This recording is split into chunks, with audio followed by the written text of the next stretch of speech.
ընդդիմադիր, այսինքն ինչ որ ամբիցիաների կամ պայքարի։ Արի տրիվիալ նայենք։ Ինքը ատոմա Նիկոլին, ինքը չի վստահում Նիկոլին, այսինքն տարբեր կատեգորիաներ են։ Չի վստահում, ատոմ է, վերաբերմունք ունի վատ, չի հավատում, բայց ինքը չունի ընտրություն եւ ինքը չունի հնարավորություն դա արտահայտելու։ Մի մոռացի, որ մենք նաեւ այդ փողոցային շարժումների մեջ միայն սրբազան պայքարի շարժումն է եղել, որ առանց քաղաքական ակցենտավորման է եկել, ձևավորվել սկզբում։ Ինքը գաղափարական եկավ, ինքը ասեց, ես դեմ եմ սահմանազատման, ժողովուրդը իր համաձայնությունը տվեց, իսկ երբ որ սրբազան պայքարը գնաց արդեն անկման, բայց դու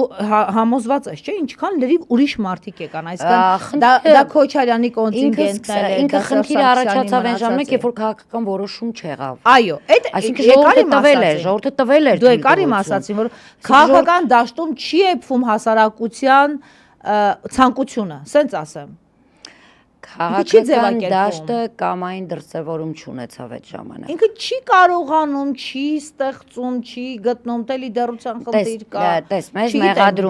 մեղադրում են, բեր զուգահեռներ տանեմ, որտեվ ես չեմ ուզում որևէ մեկին այսպես դաս տամ այդ առումով, կոմոդ ավելի կստացվի, ես ինքս քաղաքական գործիչ եմ։ Լսի, այդ ֆիզիկական բաներից եկեք դուրս գանք, ես զուգահեռ տանեմ, օրինակ բերեմ։ Պետք չի վախենալ նրանից, որ մենք ասում ենք ընդդիմությունը չի կարողացել սանել։ Համենայն դեպս Նիկոլ Փաշինյանը դա ցույց տվեց։ Ես դա չեմ ասում, տես, բեր զուգահեռ տանենք։ Այսօր էս իշխանությունը ասում է, որ մենք իշխանափոխություն արեցինք Արցախում, դրա համար էլ տեղի ունեցավ այն ինչ որ տեղի ունեցավ։ Ես ուզում եմ ասել, ինչ տեղի ունեցավ այդ ժամանակ, երբ որ Արայիկ Հարությունյանը սեպտեմբերի 1-ին Նիկոլ Փաշինյանի ուղիղ հրահանգով հրաժարական տվեց, դա ինքը չի թաքցրել, եւ ինչու է դա տեղի ունեցել, այն պարզ պատճառով, որ այստեղ իշխանությունները գիտեին իրենց համատեղ սցենարի արդյունքում ինչ պիտի տեղի ունենա, հետևաբար պիտի գլխատված Արցախը, ժողովուրդը գար, ուղղակի Հայաստան խեղճ ու կրակ, այսպես մոլորվեին, այլևս Արցախից որևէ մեկը, այսինքն Արցախի իշխանություններ չլինեին, որոնք խոսեին։ Եվ երբ այդ հրաժարականը մեզ այսպես ինչ որ անսպասելի մեր գլխին, հա, թափվեց անձրևի պես հորդառատ,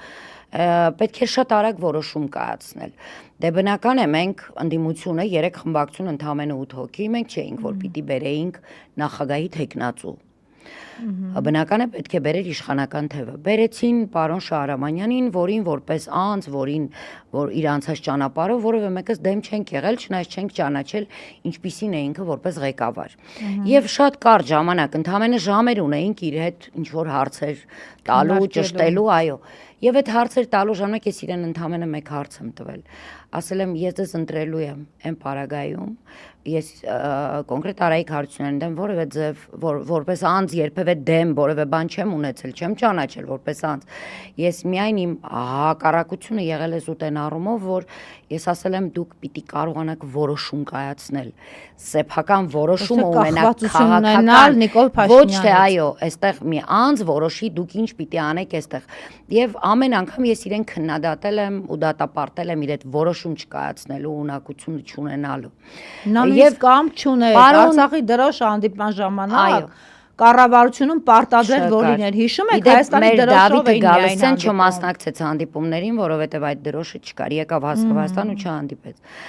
Եվ պարոն Շահրամանյանը ասաց, որ այո, ինքը որոշում կայացնելու եւ դրանք լինելու են իր որոշումները,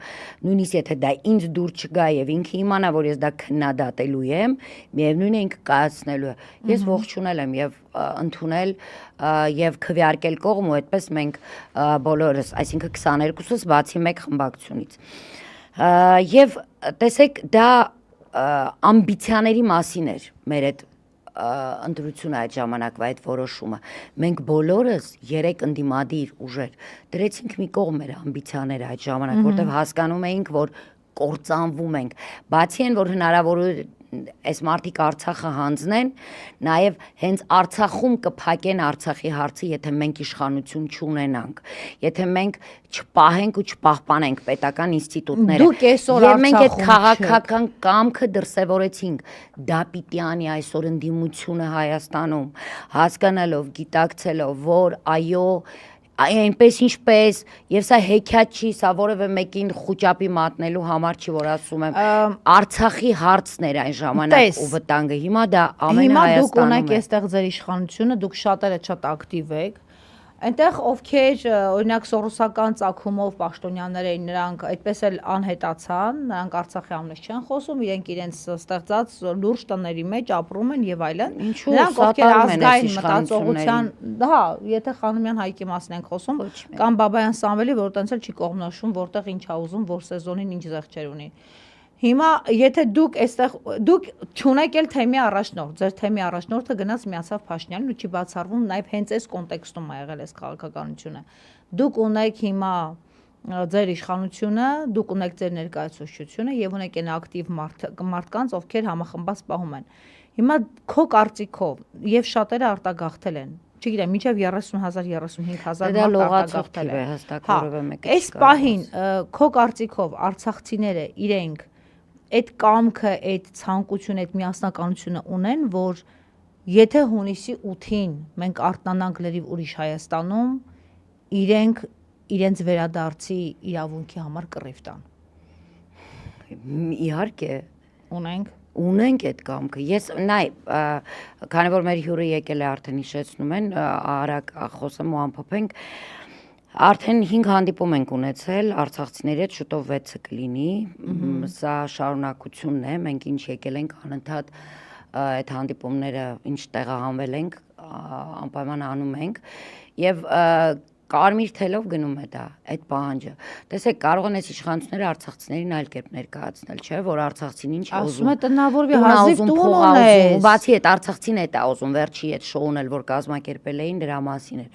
Ես ես ասեմ, մեր բոլոր հանդիպումների ժամանակ իհարկե խոսում ենք սոցիալական խնդիրներից, մեր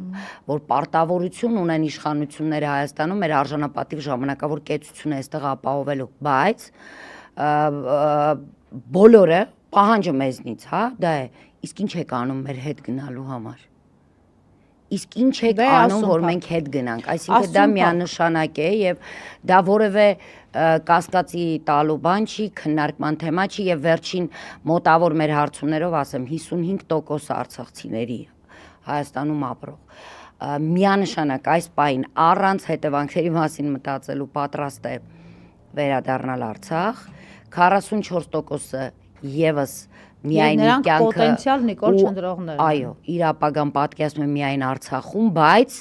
պիտի երաշխիքները հասկանա ինչպես եւ ինչ ճանապարհ։ Դե դա հասկանալի է։ Մի տոկոսի մասին կարող ենք խոսել, որ այսօր այլևս ցանկություն չունի Այդ էլ Հայկ Արցախ Խանոմյաններն են։ վերադարձ։